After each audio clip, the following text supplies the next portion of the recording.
2022 के दंगल को फतह करने के लिए सभी राजनीतिक दलों ने तैयारियां तेज कर दी हैं। इसके लिए सभी पार्टियां चुनाव के लिहाज से रणनीति तैयार कर रही हैं। वहीं चुनाव को धार देने के लिए बीजेपी के कई राष्ट्रीय नेता उत्तराखंड के दौरे पर आएंगे। इन सबके बीच चुनाव नजदीक आते ही नेताओं ने दावों की बौछार शुरू कर दी है। राज्यसभा सांसद अनिल बलूनी का दावा है कि बहुत जल्द कांग्रेस के कई बड़े नेता बीजेपी में शामिल होने वाले। वहीं कांग्रेस प्रदेश अध्यक्ष गणेश गोदियाल ने भी दावा किया है कि बीजेपी के कई नेता कांग्रेस में आना चाहते हैं, लेकिन सभी को शामिल नहीं किया जा सकता। अब सवाल ये उठता है कि क्या नेताओं का ये सिर्फ एक मीडिया प्रोपेगेंडा है या फिर वास्तव में कोई बड़ा उलटफेर उत्तराखंड की राजनीति में देखने को मिल सकता है। आज इसी पर करेंगे चर्चा। उससे पहले देखिए रिपोर्ट।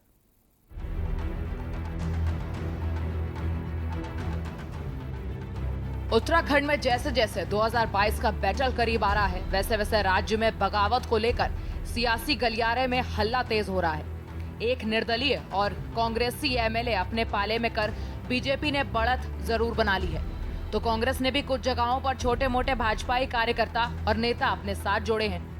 लेकिन अभी 2017 के चुनाव से पहले कांग्रेस में हुई टूट जैसी तस्वीर सामने नहीं आई है, लेकिन बीजेपी और कांग्रेस दोनों तरफ पर्दे के पीछे से सेंधमारी का खेल कर रही हैं। मैंने कहा ना, हरीश रावत जी को और उनके एक दो इर्द गिर्द लोगों को छोड़ के प्रत्येक कांग्रेसी भारतीय जनता पार्टी में आने के लिए इच्छुक है और संपर्क कर रहा है। सर, शाह जी और अमित का दौरा, किस तरीके से आप देखते हैं? देखिए, अभी प्रधानमंत्री जी उत्तराखंड आएंगे, गृह मंत्री जी उत्तराखंड आएंगे, भारतीय जनता पार्टी के राष्ट्रीय अध्यक्ष जी आएंगे, राजनाथ जी आएंगे।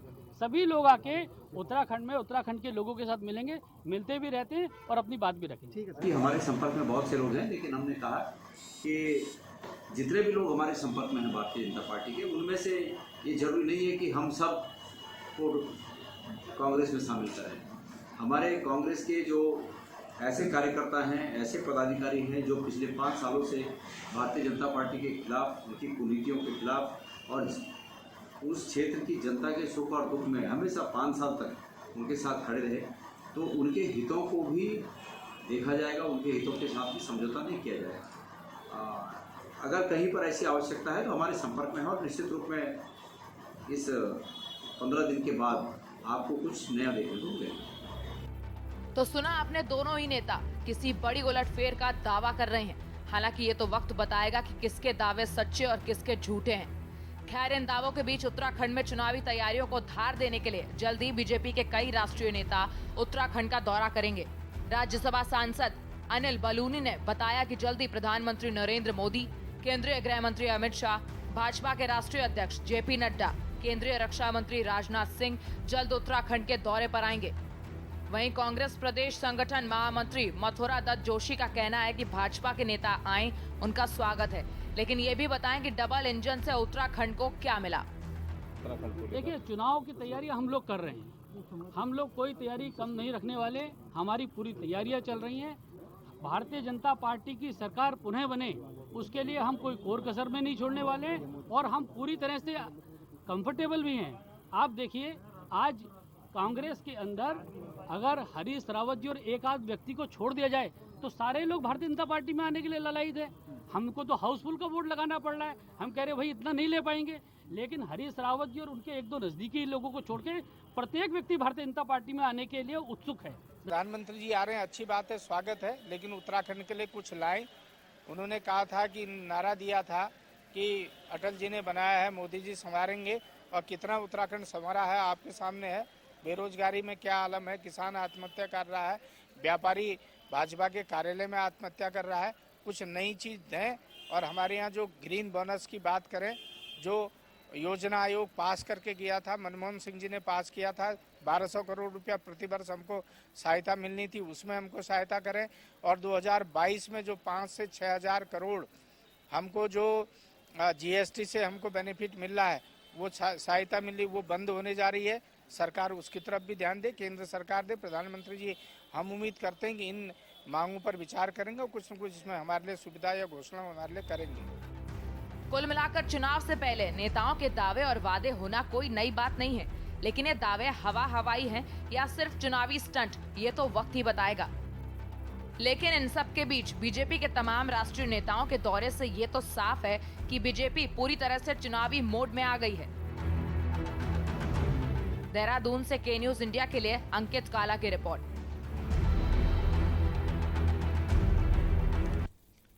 जी हाँ, तो दंगल 2022 और सत्ता की ख्वाहिश। उत्तराखंड में 2022 के दंगल को फतह करने के लिए सभी राजनीतिक दलों ने तैयारियां तेज कर दी हैं।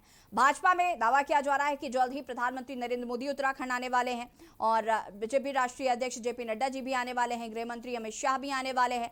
और अगर हम भाजपा की बात करें तो वहां पर चुनावी मूड जो है वो तो ऑन हो चुका है, लेकिन कांग्रेस की अगर हम बात करें तो कांग्रेस सिर्फ तैयारियां कह रही है कि की जा रही है, लेकिन ऐसा अभी कुछ दिखाई नहीं पड़ रहा है। आम आदमी पार्टी भी तमाम तरीके के हथकंडे अपना रही है। अरविंद केजरीवाल अभी हाल ही में आए थे और यहाँ पर अभी यहाँ पर अरविंद केजरीवाल जी भी आए थे और अरविंद केजरीवाल जी ने यहाँ पर घोषणाएं की है, मुफ्त बिजली देने की बात की है, तमाम घोषणाएं वो करके गए हैं। और अब रोजगार गारंटी यात्रा जो है वो भी निकाली जा रही है, जिसकी शुरुआत नैनीताल से कर दी गई है। तो कहीं ना कहीं उत्तराखंड में चुनावी माहौल जो है वो पूरी तरीके से बन चुका है। सभी राजनीतिक पार्टियां कमर कस चुकी हैं और एक के बाद एक घोषणाएं की जा रही हैं। संकल्प पत्र कुछ दिखा रहा है तो कोई जन आशीर्वाद यात्रा निकाल रहा है, इस तरीके की चीजें की जा रही हैं। फिलहाल हम आज इसी पर चर्चा करने वाले हैं कि कांग्रेस के क्या वाकई नेता जो है वो बीजेपी आने वाले हैं या बीजेपी के कई नेता वाकई कांग्रेस में जाने वाले हैं या सिर्फ ये मीडिया में एक प्रोपोगेंडा है, हवाई बातें की जा रही हैं।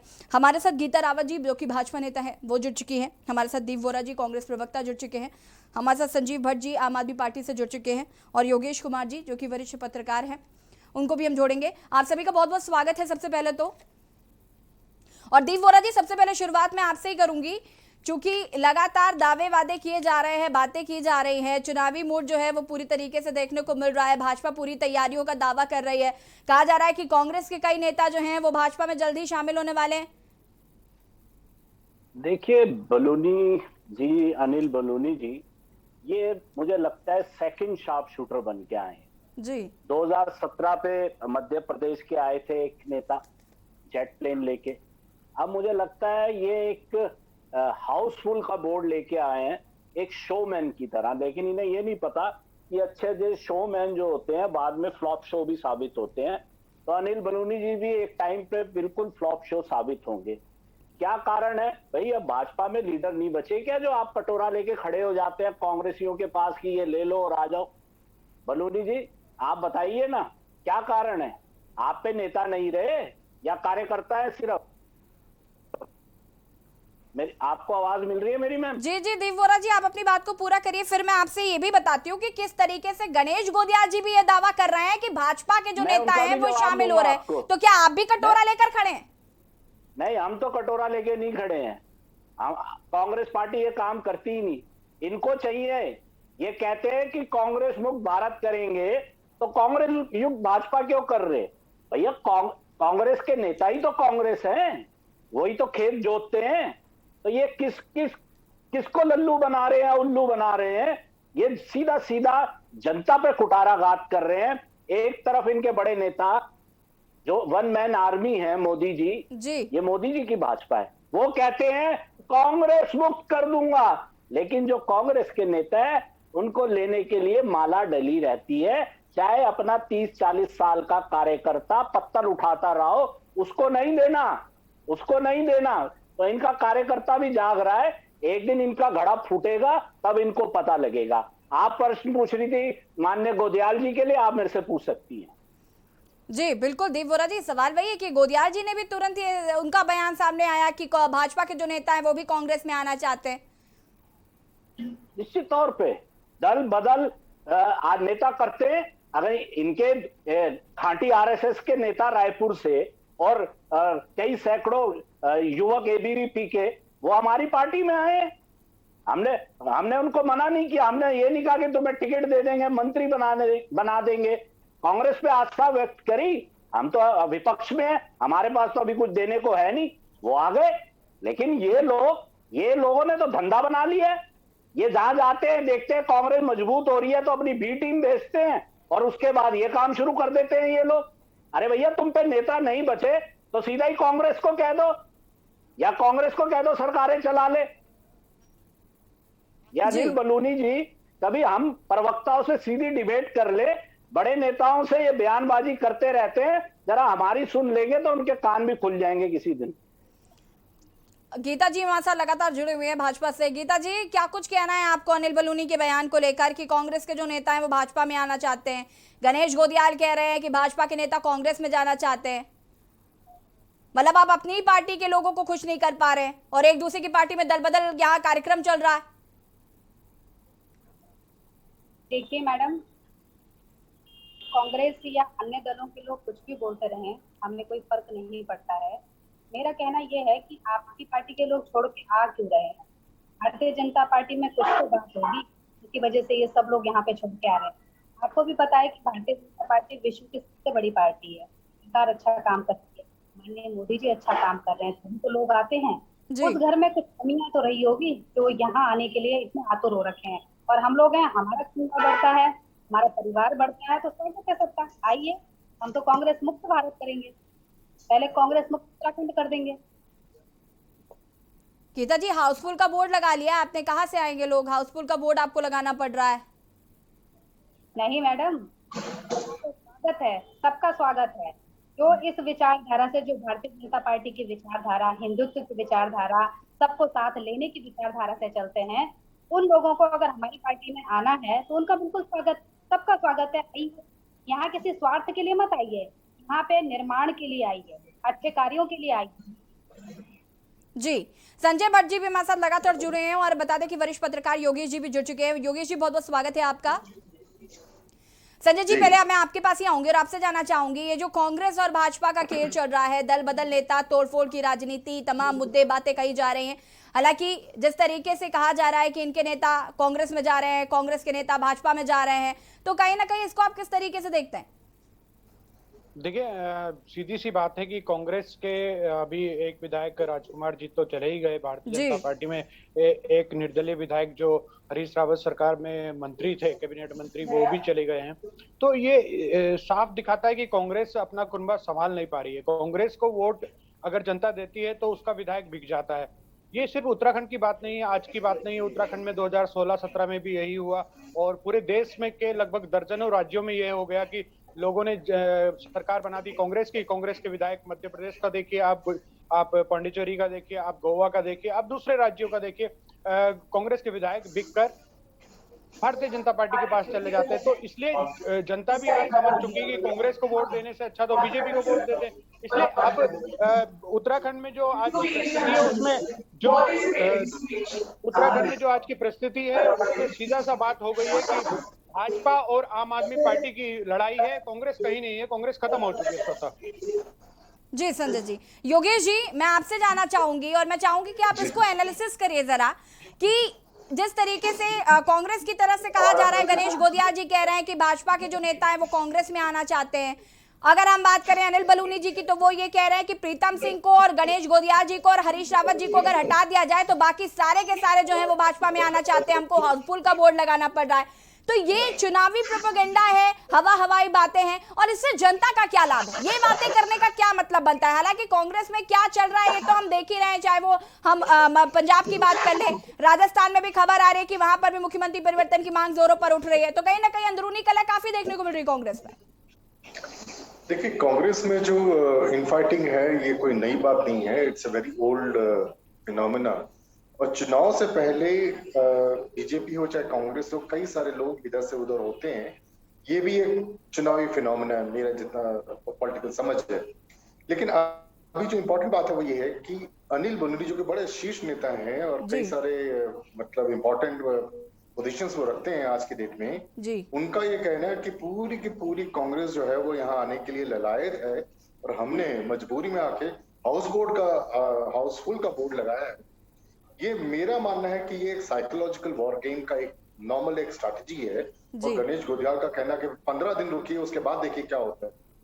मेरा ये मानना है कि जितनी भी अभी बीजेपी की स्ट्रैटेजी तो यही है कि कांग्रेस की लाइन छोटी करने के लिए ज्यादा से ज्यादा वहां के नेता, वहां के कार्यकर्ताओं को अपने में सम्मिलित करा जाए, ताकि वो इस बाउंड्री को में वर्क कर सके कि कांग्रेस जो है ना तो वो अपने नेताओं को संभाल पा रही है, ना कार्यकर्ताओं को संभाल पा रही है, तो ये प्रदेश क्या संभालेगी। इस बाउंड्री को एस्टैब्लिश करने के लिए ऑर्गेनिक ढंग से वो पहले इस चीज को इंश्योर कर रही है कि सारे इंडिपेंडेंट, सारे कांग्रेस के नेता जितने भी हैं वो आए, उनको इकट्ठे ज्वाइनिंग नहीं कराएगी बीजेपी। अगर ऐसा है तो स्ट्रैटेजी है थोड़ा थोड़ा करके कराइए, सो दैट ये जो दूसरा बाउंड्री का मैसेज है कि देखो कांग्रेस तो अपनी पार्टी नहीं संभाल पा रही, ना नेता संभाल पा रही है, ना कार्यकर्ता संभाल रही है, तो प्रदेश का संभालेगी। इस बाइनरी के साथ बीजेपी चाहती है चुनाव में उतरना, ताकि वोटर्स का दिमाग में ये रहे कि हाँ, Congress as a opposition finish हो चुकी है, Congress as a idea finish हो चुकी है, और यहाँ लीडरशिप क्राइसिस है। हरीश रावत ने एक बड़ा स्मार्ट गेम करा है हरिद्वार में, आपको पता होगा। तो एक हिसाब से देखा जाए तो कितना बड़ा स्ट्रैटेजी है। वो उत्तराखंड को पंजाब मॉडल देने की बात करते हैं। वो कह रहे हैं कि जैसे पंजाब ने एक दलित को दिया है, मेरी तमन्ना है, मेरी इच्छा है कि उत्तराखंड में भी एक दलित और एक गरीब शिल्पकार का बच्चा चीफ मिनिस्टर बने। अब आप देखिए, इसको अगर हम कॉन्टेक्चुअली देखें तो ये कितना बड़ा भारी एक मतलब मेरे हिसाब से दलित कार्ड है, जिसको बीजेपी और आम आदमी पार्टी दोनों के पास का कोई तोड़ नहीं है। तो माय पॉइंट इज कि कई सारी मैन्यूवरिंग हो रही है, कई सारे लोग इधर से उधर जाएंगे, उधर से इधर आएंगे, लेकिन एक चीज है कि जो पॉलिटिकल मैच्योरिटी है जनता की, जिसने कोविड को देखा, जिसने इतनी सारी डेथ्स देखी, वो सबसे मायने रखती है। मैं नहीं मानता कि इन चुनावी गेमिक से या पॉलिटिकल गेमिक से कोई भी पार्टी कोई क्लीन स्वीप करेगी या बहुत अच्छा परफॉर्म करेगी। This is my opinion. जी गीता जी, मैं आपसे जानना चाहूंगी, अनिल बलूनी ने यह भी कहा है कि जल्द ही राष्ट्रीय नेता जो हैं वो भी पहुंचने वाले हैं उत्तराखंड। चुनावी तैयारियां जो हैं वो काफी जोर शोर से चल रही हैं। प्रधानमंत्री नरेंद्र मोदी भी उत्तराखंड आने वाले हैं, राष्ट्रीय अध्यक्ष जेपी नड्डा भी आने वाले हैं, गृह मंत्री अमित शाह भी आने वाले हैं। कब तक पहुंच रहे हैं उत्तराखंड? मैडम, आपकी आवाज नहीं आ रही। गीता जी, अभी अनिल बलूनी जी का ये बयान सामने, आपको आवाज आ रही है हमारी? हाँ, अब आ रही। राष्ट्रीय नेता पहुंच रहे हैं, प्रधानमंत्री नरेंद्र मोदी उत्तराखंड पहुंचने वाले हैं, तो कब तक पहुंच रहे हैं उत्तराखंड? बहुत जल्दी पहुंचेंगे। जो पार्टी के कार्यक्रम तय है तो आप लोगों को भी सूचना मिल जाएगी। जी देव वोरा जी, मैं आपसे जानना चाहूंगी, जिस तरीके से अनिल बलूनी जी ने बयान दिया है कि राष्ट्रीय नेता पहुंच रहे हैं, चुनावी तैयारियां जो हैं वो भाजपा की तरफ से दिख रही है, आम आदमी पार्टी जो है वो जमीनी मुद्दे खोद कर लेकर आ रही है, जो अभी सत्ता में है ही नहीं, आने वाली है, चुनाव लड़ेगी, आगे देखा जाएगा, भविष्य तय करेगी उत्तराखंड की जनता की क्या होना है। आपकी तरफ से क्या कुछ तैयारियां की जा रही हैं? आप कितना जमीनी स्तर पर चुनावी तैयारियां कर रहे हैं या जनता के बीच जा रहे हैं, जनता के लिए क्या कर रहे हैं? देखिए, ये जो अनिल बलूनी जी का बयान है, माननीय अनिल भाई का, वो एक घमंड से भरा हुआ बयान है। और जो लोग राजनीतिक जीवन में और सामाजिक जीवन में गड्ढा दूसरों के लिए खोदते हैं, उसी गड्ढे में वो गिर जाते हैं, और जल्दी ये भाजपा उसमें गिरने वाली है। योगेश भाई की कुछ वक्तव्यों में मैं सहमत नहीं था, लेकिन आप कह सकते हैं 70% में वक्तव्यों में मैं सहमत हूँ। वो उनका बिल्कुल ठीक है। कोविड काल में इतने लोग इन्होंने मार दिए जिनको स्वास्थ्य सेवाएं मिल सकती थी, वो गाड़ियां, इसका भांडाफोड़ हम दो प्रवक्ताओं ने किया पूरी मीडिया के समक्ष। इनकी गाड़ी, अरे चुप रहिए, आप सुन लिए, आपके बारे में बोला हूं मैं। महिलाओं की तरह सम्मान से बात सुनिए हमारी। देवोरा जी, ये कोई तरीका नहीं होता है किसी महिला से इस तरीके से बात करने का। थोड़ा सा शब्दों को मर्यादित रखिए और आवाज को धीमा रखिए। नहीं तो आप प्रवक्ता हैं, आप भी प्रवक्ता बन जाइए ना, एंकर महोदय, आप भी इनकी प्रवक्ता बन जाइए, इनके जवाब आप ही दे दीजिए।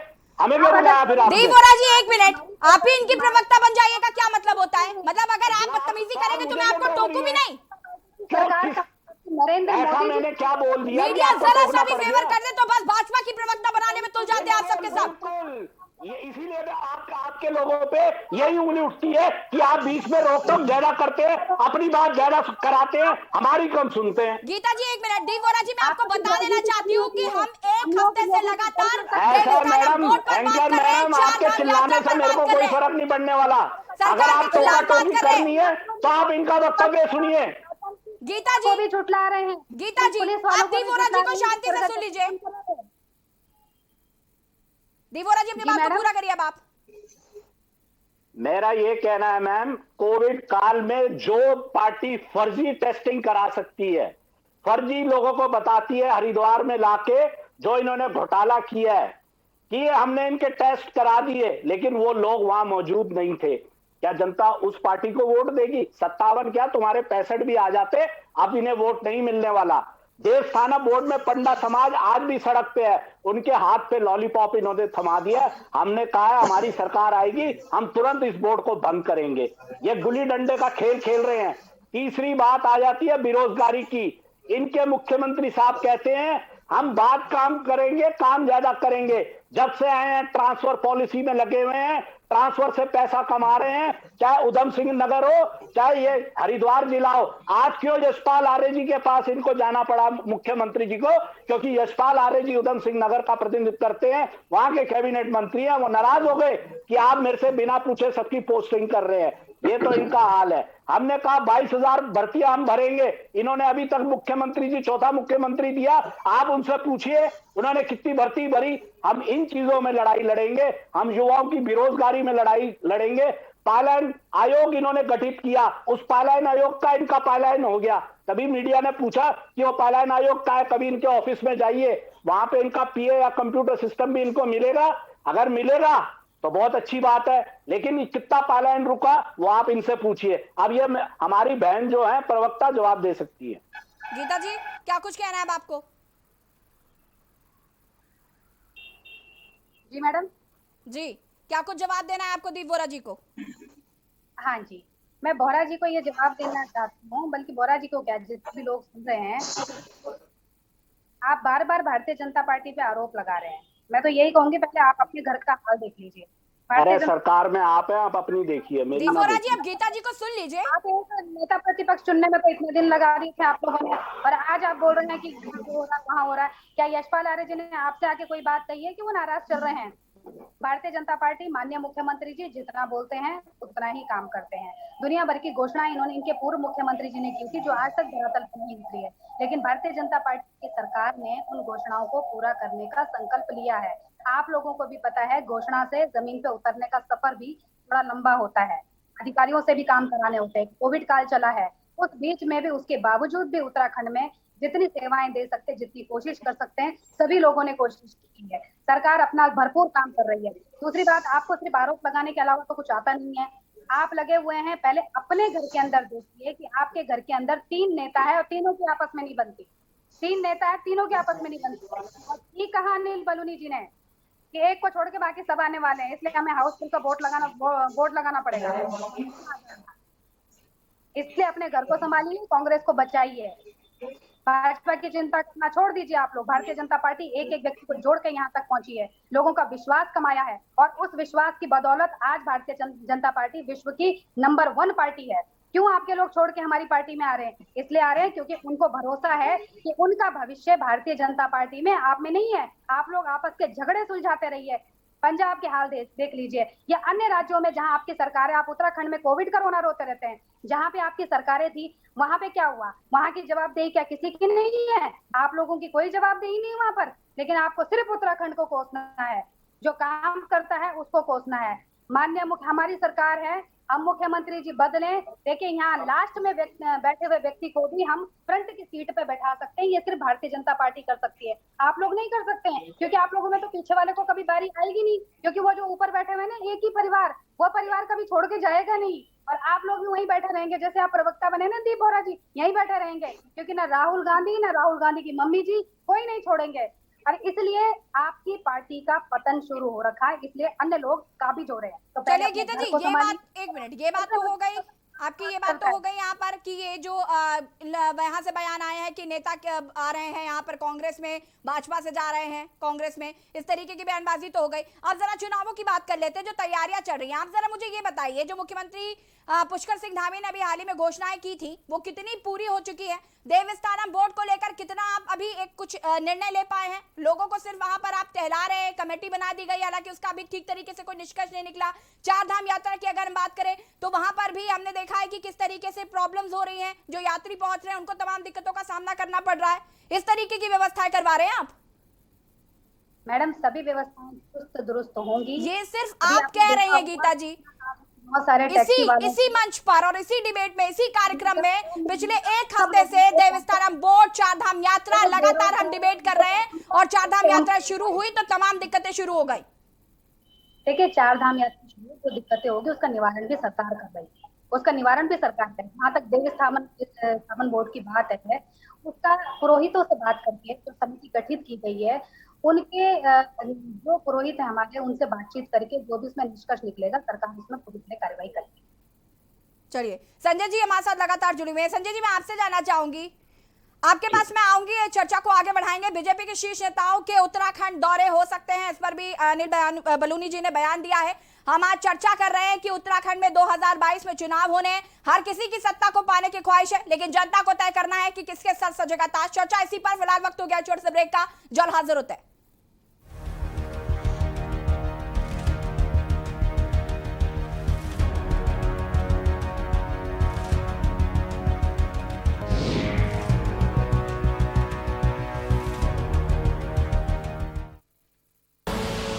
आप देख रहे हैं के न्यूज, खबरों का सारथी।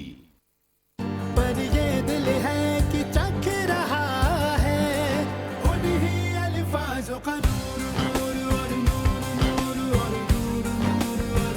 दूर कितना भी जाओ, इस जुबान से दूर ना जा पाओगे। विमल, बोलो जुबान केसरी।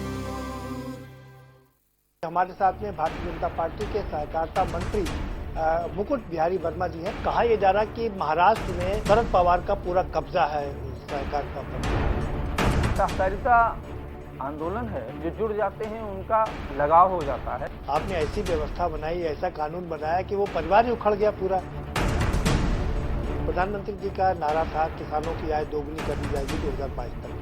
किसान आंदोलित है। अभी जो आंदोलन होता है तो एक भी किसान की बात नहीं करते हैं, सीधे कोई मोदी हटाओ कहता है तो कोई योगी हटाओ कहता है।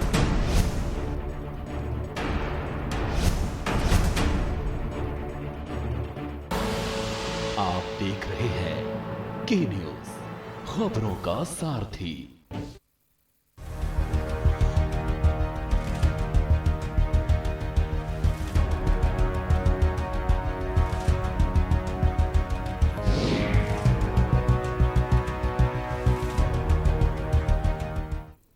और ब्रेक के बाद एक बार फिर से आप सभी का स्वागत है और हम बात कर रहे हैं दंगल 2022 सत्ता पाने की ख्वाहिश। उत्तराखंड में 2022 के दंगल को फतह करने के लिए सभी राजनीतिक दलों ने तैयारियां तेज कर दी हैं और इसके लिए सभी पार्टियां चुनाव के लिहाज से रणनीति तैयार कर रहे हैं।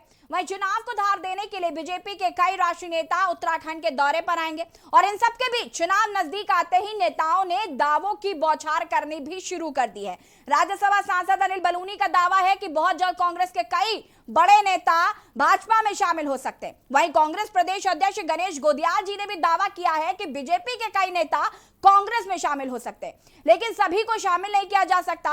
अब सवाल यह है कि क्या नेताओं का यह सिर्फ एक मीडिया प्रोपेगेंडा है या फिर वास्तव में कोई बड़ा उलटफेर हम उत्तराखंड की राजनीति में देख सकते हैं। उसके उलट बात हम ये करें कि 2022 में उत्तराखंड में चुनाव होने हैं, सभी राजनीतिक पार्टियों ने कमर कस ली है। आम आदमी पार्टी के द्वारा रोजगार गारंटी यात्रा निकाली जा रही है। अगर हम कांग्रेस की बात करें तो कांग्रेस भी परिवर्तन यात्रा निकाल चुकी है। अगर हम बीजेपी की बात करें तो बीजेपी जन आशीर्वाद यात्रा निकाल चुकी है। तो कहीं ना कहीं यात्राओं का दौर भी यहाँ पर शुरू हुआ।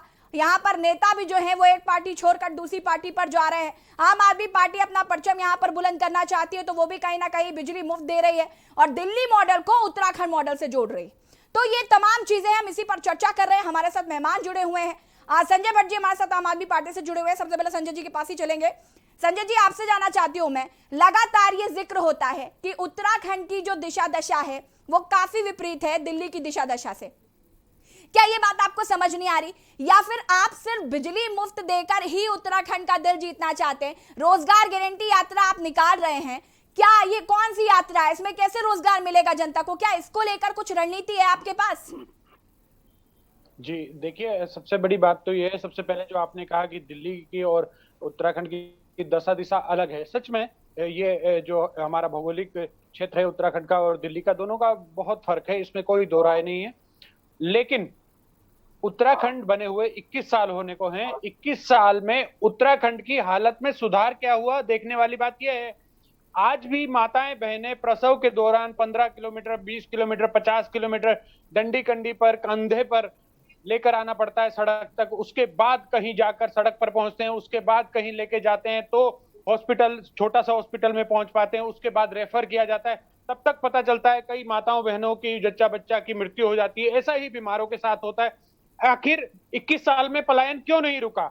क्यों भारतीय जनता पार्टी और कांग्रेस कोई सरकार पलायन को क्यों नहीं रोक पाई, क्यों रोजगार नहीं दे पाई? क्योंकि इन्होंने उत्तराखंड के विकास के लिए कुछ काम नहीं किया, इन्होंने काम किया अपने विकास के लिए। नेताओं के बच्चों को रोजगार दिया गया, नेताओं के बच्चों को नौकरी दी गई सरकारी, चाहे आप भारतीय जनता पार्टी की सरकार की बात करें या कांग्रेस की सरकार की बात करें। दर्जनों ऐसे मंत्री और विधायक हैं जिनके बच्चों को लगातार सरकारी नौकरी दी गई। लेकिन संजय जी, मैं आपको यहाँ पर बात बता दूं कि यूपीए की योजना थी जो कि केंद्र की तरफ से थी, रोजगार देने की बात करी गई थी, मनरेगा के तहत रोजगार देने की बात कही गई थी। उसके बाद भोजन की भी केंद्र की तरफ से दी गई, जिसमें अभी ये जो झोले में राशन बांटा जा रहा है, जिसमें मुख्यमंत्री का फोटो और पोस्टर लगा हुआ है, मोदी जी का पोस्टर फोटो लगा हुआ है, ये तमाम चीजें हैं। आप कैसे रोजगार देंगे, आप मुझे ये बताइए। जी बिल्कुल, देखिए क्योंकि अरविंद जी आए यहाँ पर, अरविंद केजरीवाल जी, और उन्होंने जो घोषणा की वो तो आप बता ही चुके हैं। आज 25 सितंबर से हमारी रोजगार गारंटी यात्रा शुरू हुई है कर्नल अजय कोटियाल जी के नेतृत्व में। वो यात्रा 70 दिन तक चलेगी। हर रोज एक विधानसभा में हमारी यात्रा होगी और एक विधानसभा में यानी 70 जनसभाएं होंगी, साथ में हमारी 300 नुक्कड़ सभाएं भी होंगी इसमें। यानी कर्नल अजय कोटियाल इससे पहले जो युवा संवाद किया, युवाओं से चर्चा की, युवाओं के सवाल जवाब लिए, युवाओं से पूछा कि क्या परेशानी है, क्या क्या आपके सामने दिक्कत है। उन सारी दिक्कतों को देखते हुए उसके बाद अरविंद केजरीवाल जी ने घोषणा की कि भाई 5,000 रुपए महीना हम बेरोजगारों को बेरोजगारी भत्ता देंगे। सरकार बनते ही 6 महीने के अंदर 1 लाख युवाओं को सरकारी नौकरी देंगे, और दूसरी भी बहुत सारी घोषणाएं की, वो सब आपको पता होगा। तो हमारी जो ये रोजगार गारंटी यात्रा चल रही है 70 विधानसभाओं में 70 दिन में पहुंचेगी और युवाओं से जुड़ा जाएगा। युवाओं से जुड़ाव करके उनसे बात की जाएगी कि और क्या क्या उनकी परेशानियां हैं, क्या क्या उनको दिक्कतें हैं। और उत्तराखंड में हमारी सरकार आते ही हम 100% युवाओं को रोजगार देंगे, जैसा हमारे अरविंद केजरीवाल जी घोषणा करके गए हैं। ऐसा नहीं करेंगे कि जैसे भारतीय जनता पार्टी और कांग्रेस ने किया, इनके दोनों के स्पीकर रहे जो उन्होंने अपने बच्चों को रोजगार दिया। ऐसा ना हो कि आप भी सिर्फ घोषणाएं करें। आपके पास मैं वापस आऊंगी, योगेश जी कुछ कहना चाहते हैं। योगेश जी, घोषणाएं की बात कही तो वापस आऊंगी मैं आपके पास। संजय जी मैं वापस आऊंगी। योगेश जी बात को पूरा करिए। देखिए, मैं आम आदमी पार्टी का एक बहुत ज्यादा मतलब आम आदमी पार्टी से न्यू एंट्रेंट इन उत्तराखंड पॉलिटिक्स, राइट जी, यस। लेकिन एक चीज जो मैं कई बार इस चीज को कई प्लेटफॉर्म से रेस भी करा है, आम आदमी पार्टी जो दिल्ली में जो भी कुछ बनी वो इसलिए बनी क्योंकि वो एक बाय प्रोडक्ट थी एक एंटी करप्शन मूवमेंट का, जो कि anti corruption movement led by Anna Hazare, right जी। उसका वो एक बाय प्रोडक्ट थी पॉलिटिकल लैंडस्केप में दिल्ली के, जिसकी वजह से वो सत्ता में काबिज हुई। उसके बाद अच्छा काम करा, चुनाव में भी जीती, 2 बार चुनाव जीती। उत्तराखंड में जो ये एक्सपेंशन कर रही है, पॉलिटिकल एक्सपेंशन इसे बोलेंगे, ये इस बिना पे कर रही है एक मॉडल देने की बिना पे। लेकिन उत्तराखंड में कोई ऐसा एंटी करप्शन मूवमेंट नहीं चल रहा जिसका बाय प्रोडक्ट आम आदमी पार्टी, नंबर 1। नंबर 2, जो ये प्रेस कॉन्फ्रेंस का स्टाइल है कि प्रेस कॉन्फ्रेंसेस से हम गारंटी दे रहे हैं जॉब्स की, 300 यूनिट बिजली की, ये कितना हमारे पूरे उत्तराखंड में इसको ये टेकर्स होंगे इसके, ये कहना मुझे लगता है थोड़ा मुश्किल है। क्योंकि एक जो चीज है जिससे बहुत साइलेंट है, unfortunately आम आदमी party is very silent on this. That is about the health aspect. That is about the education aspect. Yes. Unemployment is there. Unemployment जिसकी बात कर रही है आम आदमी पार्टी को, वो है जो कि गवर्नमेंट के अपने स्लॉट्स हैं अराउंड 20,000 80,000 जिनको भरने की बात करती है। लेकिन मेरा मानना है क्योंकि उत्तराखंड में ऐसा कोई एंटी करप्शन मूवमेंट नहीं हुआ कि वो एज ए बाय प्रोडक्ट वो एकदम आए and it change all the rules of the games. तो ये मेरा मानना थोड़ा मतलब आई डोंट एग्री विद आम आदमी पार्टी संजय जी से। ठीक है, घोषणाएं हो रही हैं, यात्राएं निकल रही हैं और गारंटियां दी जा रही हैं, दैट इज फाइन। जी संजय जी, ये क्या कुछ कहना है आपको योगेश जी की बात का जवाब देने के लिए? जी, योगेश जी अपने हिसाब से शायद सही कह रहे हो, लेकिन योगेश जी को मैं बताना चाहूंगा कि हमने उत्तराखंड में सेल्फी विद स्कूल एक पूरा कार्यक्रम चलाया, जिसमें लोगों ने स्कूल जो हालात दयनीय बद से बदतर, यानी यूपी में जब हम थे तो वो सरकारी स्कूलों की हालात अच्छे थे, आज बद से बदतर हो गए। योगेश जी 5,000 स्कूल इस दिन भारतीय जनता पार्टी और कांग्रेस की सरकारों के दौरान उत्तराखंड में सरकारी स्कूल 5,000 बंद हो गए हैं। उस पे हमने काम किया और लोगों के घर घर गए, साथ में जो बिजली गारंटी की बात है उसमें भी हम लोगों के घर घर गए और बिजली गारंटी कार्ड लोगों को बना के दिए, जिसमें 13 लाख लोगों ने रजिस्ट्रेशन कराया है। अब आज से ही 70 दिन की हमारी जो रोजगार गारंटी योजना है वो शुरू हो गई और 70 की 70 विधानसभाओं में 70 दिन तक जाएगी। कर्नल अजय कोटियाल उसको लीड कर रहे हैं और 70 की 70 विधानसभाओं में वो घूमेगी।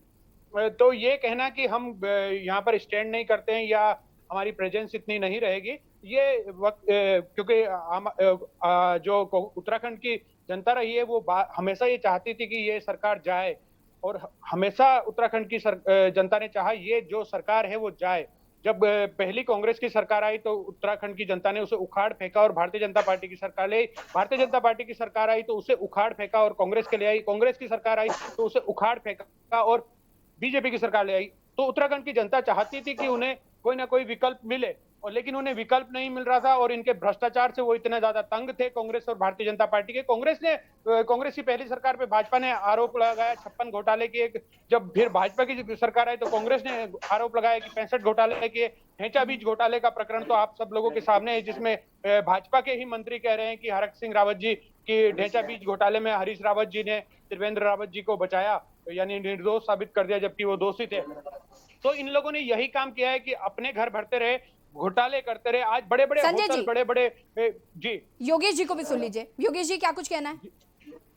एक चीज जो मैं as a political observer, I am looking at in Uttarakhand for a long time, one thing which I have noticed, जो मैंने नोटिस करा आम आदमी पार्टी के बारे में जी, कि आम आदमी पार्टी, अरविंद केजरीवाल देहरादून आते हैं, हल्द्वानी आते हैं, एक बहुत इंपॉर्टेंट बात कहते हैं, लेकिन जो पॉलिटिकल टेम्परेचर है उत्तराखंड का, उसके बाद वो फिजल आउट हो जाता है। जब अरविंद केजरीवाल अभी हल्द्वानी आए थे and he came out with this grand idea of giving 80,000 jobs and 5,000 जी बत्ता, उसके बाद जो ये एकदम जो कैंपेन एकदम फिजल आउट होता है, ये आम आदमी पार्टी का जो सबसे बड़ा एक मतलब पुट ऑफ है, क्योंकि हो सकता है शायद ऑर्गेनाइजेशन स्ट्रक्चर नहीं है, हो सकता है वॉलंटियर्स नहीं है, हो सकता है too much reliance on social media या selfie with school. It might sound very good कि सेल्फी विद स्कूल हमने करा है, लेकिन एक जो चीज मैं देख रहा हूँ, शायद सारे पॉलिटिकल जितने भी एनालिसिस है वो भी देख रहे होंगे कि अरविंद केजरीवाल जी के यहाँ आने के बाद फिर एकदम थोड़ा सन्नाटा हो जाए। जैसे अभी शुरू हुआ है, एज संजय सिंह की वी आर हैविंग यात्रास एंड एवरीथिंग, लेकिन मेरा मानना है कि एक पॉलिटिकल इमेच्योरिटी मुझे दिखती है कभी कभी when it comes to building a tempo in Uttarakhand. Uttarakhand एक बहुत ही पॉलिटिकल मैच्योरिटी का स्टेट है, लिटरेसी रेट बहुत हाई है, people see through your game every word that you speak. तो ये मेरा एक पॉइंट है। यात्राएं हो रही अच्छी बात है, लेकिन जब तक आप रोड मैप नहीं देंगे कि 80,000 नौकरियां हम कैसे देंगे, what is the road map of giving 80,000 jobs to locals और in fact reservation to locals, I don't think लोग समझते हैं ये सब चीजें पॉसिबल नहीं है। जी संजय जी आपके पास आऊंगी, उससे पहले दीप वोरा जी के पास जाऊंगी मैं। दीप वोरा जी जरा आप मुझे बताइए कि ये जो आम आदमी पार्टी की रोजगार गारंटी यात्रा है और ये जो बिजली देने की बात है, ये जो भत्ता देने की बात है, इससे आप कितना सहमत है और कैसे आपको लगता है कि आपने क्यों नहीं सोचा, आम आदमी पार्टी क्यों सोच रही है ये सब? देखिए, अभी पहले तो मैं एक कुछ ही सेकंड लूंगा जो आदरणीय गीता रावत जी ने, हमारी छोटी बहन ने अभी बहुत कुछ कहा। आपने इनसे 4-5 सवाल दागे कुरेद के, लेकिन ये मोदी जी की भक्त हैं, ये कांग्रेस को कोसने पे यकीन करती हैं, अपनी विकास की बातें बताने पे यकीन भाजपा प्रवक्ता है तो मोदी जी की बात तो करेंगी दीप वोरा जी। नहीं, आपने आपके सवालों का जवाब नहीं दिया, मैं देता हूं 2 सवालों का जवाब जी। हम विपक्ष हैं, चाहे 11 में थे, 10 से 9 पे थे, जिनकी ट्रांसफर से पैसा मांगा जा रहा है वो विपक्ष पे ही आते हैं कि हमें इस तरह मांगा जा रहा है। ये मुझसे पूछ रही थी हमारी छोटी बहन कि आपको यशपाल आर्य जी ने बताया? तो हम जो लोग वहां से ट्रांसफर जिनकी नहीं हो रही, पैसा दे चुके हैं, वो विपक्ष पे ही आ रहे हैं कि आप इस मुद्दे को उठाइए। तो इसलिए मैं आपको कह रहा हूं, अगर आपको नहीं उनसे संभल रहा तो कांग्रेस रणनीति बता देती है कि कैसे काम होता है, देवस्थानम बोर्ड का भी, और आपकी जो रोजगार गारंटी नहीं हो रही वो भी कांग्रेस ने चलाई है, हम बता देंगे। अब आ जाते हैं जो मैम आपने पूछा है कि आम आदमी पार्टी, हम चुनौती के साथ कहते हैं और आपको आंकड़ों के साथ कहते हैं कि पब्लिक सेक्टर जो इतना बड़ा हमारी इस भारतवर्ष की दिल्ली राजधानी है, पब्लिक सेक्टर में सिर्फ 6,000 नौकरी जब से ये आप पार्टी वहां पे आई है जी। उसके बाद इतनी बड़ी बड़ी बातें करने वाले, आईएएस की नौकरी छोड़ने वाले, कभी आईएएस वालों ने नौकरी दी है क्या इस भारतवर्ष में? जो वो ये रिटायर्ड आईएएस जो वीआरएस लेके आए हैं ये दे देंगे। 600 का आंकड़ा 8 साल में केजरीवाल साहिब नहीं पार कर पाए हैं, ये इनकी नीति है। अगर 600 से ऊपर हो जाए तो मैं राजनीति छोड़ दूंगा, अगर इन्होंने सरकारी नौकरी दी होगी। इधर से फ्री बिजली दो, उधर से शराब महंगी करो, खनन महंगा करो। पानी लोग वहां इसलिए नहीं बोल रहे क्योंकि उन्हें फ्री पानी मिला है, उनको कुछ लीटर मिला है, लेकिन पानी कितना आ रहा है? ये पानी क्या अपने घर में ट्यूबवेल इन्होंने लगाया आपके नेताओं ने? ये कोई अपने गिरेबान में झांके, वहां भी आम आदमी की पार्टी नहीं है, वहां भी कांग्रेसी है, आधे ही कांग्रेसी हैं वो भी। लेकिन जो दूसरों के लिए गड्ढा खोदता है, सच्चाई आती है। और मैं गीता रावत जी को कह दूं, आदरणीय गीता रावत जी को, गीता रावत जी जो आपने गड्ढा खोदा है, जितने कांग्रेसी गए हैं, चाहे वो 2022 के चुनाव से पहले, 2022 के चुनाव के बाद, अगर आपकी सरकार टूटी फूटी बन जाती है 35-40 सीट की, ये वापस कांग्रेस में आएंगे और आपके 10-15 साथी लाएंगे। ये मार्क कर लीजिए आप मेरी बात। और अगर आपको ये ना दिखे, वैसे तो आपकी सरकार नहीं आ रही, उत्तराखंड की जनता इतनी बेवकूफ नहीं है। और ये जो बी टीम लाए हैं शाहजी, ये भी बीजेपी पे हमला नहीं बोलते, ये कांग्रेस पे ही हमला बोलेंगे, क्योंकि इनको पता है कि बीजेपी का आरएसएस वालों ने तो इन्हें वोट देना नहीं। हम इनके ही वोटों को बरगला के, झूठ बोल के, फ्री फंड का करके ले लें, तो यही रणनीति चल रही है। केजरीवाल साहब अगली बार प्रेस में आए तो मेरा के टीवी से हाथ जोड़ के निवेदन है, उनसे पूछिएगा कि आप उत्तराखंड में 1 लाख नौकरी 1 वर्ष में देंगे। आप जरा वहां का आंकड़ा बता दीजिए, नहीं तो हम माफी मांगेंगे, नाक रगड़ के, नाक पकड़ के, कान पकड़ के, अगर इस आदमी ने, केजरीवाल ने वहां 600 नौकरी से ज्यादा। देवोरा जी, आपकी ये क्लिप मैं जरूर सेव करवा लूंगी। संजय भट्ट जी जवाब दीजिए। जी देखिए, पहले तो योगेश जी क्योंकि कह रहे थे कि केजरीवाल जी आए और उन्होंने हल्द्वानी में जो रोजगार गारंटी पे 6 गारंटी दी, वो बहुत अच्छा टेम्पो किया, और लेकिन उसके बाद उन्हें शायद टेम्पो दिखा नहीं, इस प्रकार की बात योगेश जी कह रहे थे। योगेश जी का जो अनुभव हो गया उसके हिसाब से कह रहे थे। मैंने अभी बताया, पहले भी बता चुका हूं कि आज से ही रोजगार गारंटी यात्रा शुरू हुई है, जो 70 की 70 विधानसभाओं में जाएगी और 70 की 70 दिन तक चलेगी। और संजय जी, ये मैं समझ चुकी हूँ कि ये 70 दिन चलेगी, 70 विधानसभाओं में चलेगी, ये मैं समझ चुकी हूँ। और ये जो कोठियाल जी हैं, ये इनके नेतृत्व में चल रहा है, ये भी मैं समझ चुकी हूँ। अब मुझे आप ये समझाइए कि ये रोजगार गारंटी योजना यूपीए की सरकार में मिली थी, लेकिन अभी आप बताइए आप क्या नया कर रहे हैं और कैसे देंगे रोजगार, जरा ये बता दीजिए आप बस। संजय जी, आपको आवाज आ रही है हमारी?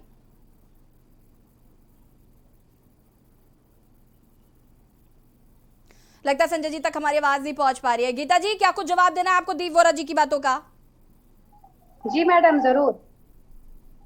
दीप वोरा जी तो इतना बौखला समझ नहीं आ रहा है अभी वो आम आदमी पार्टी लगाने बैठे हैं कि वो हम बतला रहे हैं। दूसरी बात, वो हम लोगों बैठे हुए हैं। मैं तो ये कह रही हूँ दीप वोरा जी को, ताकि और बतला जाए कि आपके जितने भी लोग आप पार्टी को छोड़ के भारतीय जनता पार्टी में विश्वास जता रहे हैं, तो आपके लिए एक ही लाइन है, अभी तो ये आगाज है, अभी बाकी है।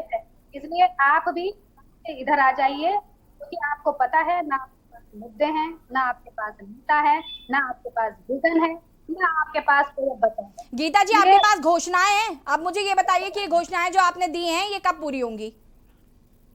मैडम, माननीय मुख्यमंत्री जी ने कहा है हम उतना ही बोलते हैं जितना हम कर पाते हैं। तो माननीय मुख्यमंत्री जी चुनाव से पहले लगभग सभी घोषणाओं को धरातल पे उतारने की पूरी कोशिश में है, रात दिन काम। चलिए, अच्छा अभी हाल ही की बात कर लेते हैं। जब अरविंद केजरीवाल जी आए और इन्होंने मुफ्त बिजली की बात करी थी, तो उसके बाद आपकी पार्टी की तरफ से कहा गया था कि हम मुफ्त बिजली देंगे। कितनी मुफ्त बिजली दी आपने? इसका कुछ आंकड़ा है आपके पास? ये तो अभी सरकार ने, जब तक माननीय मुख्यमंत्री का कोई बयान नहीं आता है कि वो मुफ्त बिजली देंगे, तब तक मैं भी इसमें कुछ नहीं कह सकती हूँ। लेकिन अरविंद केजरीवाल जी की बात में मैं जरूर कहूंगी कि उत्तराखंड के पूर्ण जुलूल घोषणाओं से अच्छा है कि आप अपनी दिल्ली में हम उत्तराखंड वासियों का सम्मान करते हैं, रोजगार देते हैं, वो करके दिखाइए। हम पहाड़ के लोग दिल्ली के अंदर जॉब कहीं पर भी हमारे लोग, हमारे बच्चे जो वहाँ बैठे हुए हैं, पहले उनका सम्मान करना चाहिए। उनको तो तुमने दोयम दर्जे पर रखा है और उत्तराखंड में आके आप कहते हैं कि हम रोजगार देंगे। आप पहले बेरोजगारी भत्ते की बात कर रहे हैं, इसका मतलब साफ है कि आप रोजगार देने को ही नहीं है, इसलिए आपको लोगों को बेरोजगार ही करना है। ना आपकी सरकार ने उत्तराखंड में कभी आना है, ये देवभूमि है, यहाँ के लोग बहुत समझदार है। यहाँ फ्री के चक्कर में अपना मान सम्मान और अपने लोगों को गिरवी रखने का प्रचलन नहीं। चलिए, चारधाम यात्रा की बात कर ले गीता जी। चारधाम यात्रा की अगर हम बात करें तो बहुत मुश्किलों के साथ शुरू हुई, उसके बाद भी इसमें अड़चने आने लगी। ये सवाल मैंने आपसे पहले भी पूछा था, लेकिन इसका जवाब आपने मुझे नहीं दिया। और अभी हाल ही में एक रिपोर्ट सामने आई कि 14 लोग जो है उनकी रिपोर्ट नकली लगाकर देवभूमि उत्तराखंड पहुंच गए। कुंभ मेले में भी यही सीन हुआ था, तो क्या आपने उससे वहां पर कोई सबक नहीं लिया? क्यों, मतलब तैयारियां पहले से पूरी क्यों नहीं की गई? सवाल तो उठेंगे भाई। आदरणीय मैडम जी, माननीय सतपाल महाराज जी, आपने कई बयान सुने होंगे। जो भी कमियां पाई जा रही हैं उसका पूरा का पूरा समाधान भारतीय जनता पार्टी सरकार की है। माननीय मुख्यमंत्री जी कर रहे हैं, माननीय मंत्री जी लगे हुए हैं। जो भी कमियां वहां पे आ रही हैं उनका समाधान भी। चलिए, दीप वोरा जी, क्या कुछ कहना है आपको? देखिए मैम, इतनी हल्की पैरवी इन्होंने उत्तराखंड जनता की तरफ से करी भाजपा सरकार ने कि चारधाम यात्रा शुरू नहीं हो पाई। चरमराई हुई व्यवस्था, इनके जो इतने पैसे अटॉर्नी जनरल वगैरह सरकारी जनता के पैसे ले रहे हैं, इतनी हल्की पैरवी इन्होंने करी। और जब कांग्रेस जनता के साथ सड़कों में पंडा समाज के साथ आई, देवस्थानम बोर्ड के मुद्दे को लेके चार धाम यात्रा में बोलने आई, तब इनके कानों में जू रेंगी और इन्होंने जाके ढंग से पैरवी करी। एसओपी जाके तब इन्होंने, सरकार ने कहा कि हम गाइडलाइन से खोलने को तैयार है, हम ये करेंगे वो करेंगे। ये चीजें पहले भी कर सकते थे। जब इनको लगा कि हाँ जनता अब हमसे सवाल पूछने लग गई है हमारे नेताओं से, तब इन्होंने वहां ढंग से पैरवी करी और ये चारधाम यात्रा खुली। आप मेरे को मैम ये बताइए, आज इतने पुल गिर गए, एक मुख्यमंत्री नहीं, इन्होंने कितने मुख्यमंत्री बदले? एक मुख्यमंत्री 4 साल तक रहे, वो बार बार पूछ रहे हैं भैया मुझे क्यों हटाया? भ्रष्टाचार के आरोप थे तभी तो हटाया। अब तो पंजाब में भी आप 2 ले आए, तो 3 उत्तराखंड में, क्या फर्क पड़ रहा है? मैम प्रयोग, 1 मिनट आप देखिए। अरे मैम सुन लीजिए, मैं जवाब सब दूंगा आपका। ये जो 4 साल मुख्यमंत्री रहे, ये जनता ने इनको बनाया। ठीक है, पैराशूट अमित शाह जी के चेले थे, बन गए। इन्होंने एक भी जनता का कार्यक्रम नहीं किया। जनता को अपने सीएम आवास में बुलाने में गुरेज करी, अपनी विधानसभा में गुरेज करी। दूसरे आए, उनका भी यही हाल हुआ, पता नहीं क्या हुआ है। तीसरे आए, अब तो चौथे की भी आने की वो है। और मैम आप लोग हमसे पूछते हैं कि कांग्रेस मुक्त हो रही है, आप प्रयोग कीजिए। अगर हमने एक प्रयोग करा है और उसमें आप थोड़ा हमें टाइम दीजिए, अभी तो 2, 4, 5 दिन ही हुए हैं, हमें टाइम मिलेगा, हमें टाइम मिलेगा तो हम एक व्यवस्था उसमें देखेंगे कि हम कितने सक्सेस हुए, ये जनता देखेगी। वहां पे तो किसान बीजेपी का झंडा तक नहीं घरों में लगाने दे रहे, तो ये हम पे वहां पे सवाल ना करे। कांग्रेस ने उनकी लड़ाई लड़ी है। ये वो पार्टी है जो किसानों को और खासकर सिख समाज को जो बैठे हुए हैं, कभी उनको आतंकवादी कहती है, कभी उनको बैड एलिमेंट कहती है। तो पंजाब की बात तो या उत्तराखंड के प्रवक्ता ना करें, हम उत्तराखंडियत की बात करेंगे।